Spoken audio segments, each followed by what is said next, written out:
ඒක රහස් ඡන්දයක් වෙනකොට 54කට අඩු වෙලා අනිත් පැත්තට 61ක් යනවා කියන්නේ අනිවාර්යෙන් නිලධාරියාගේ ඉඳන් පල්ලෙහාට ඩීල් එකක් දාලා තියෙනවා. ඔය අනේ නිකම් ඵලයකෝ යන්නේ. මේ ප්‍රජාතන්ත්‍ර විරෝධී ක්‍රියාවට එරෙහිව අපි අනිවාර්යෙන්ම ගත යුතු සියලුම පියවර ගන්නට අපි අදහස්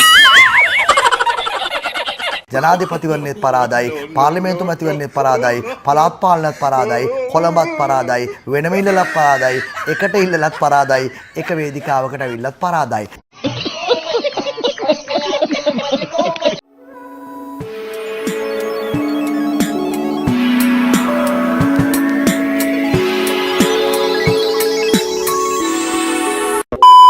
මගේ දැනීමේ හැටියට ඉලක්කම් ටික හරි. ඒ නිසා ස්ථීර වශයෙන්ම අපිට කොළඹ මහනගර සභාවේ බලය පිහිටවන්න පුළුවන් කියලා විශ්වාසය අපිට තිබෙනවා.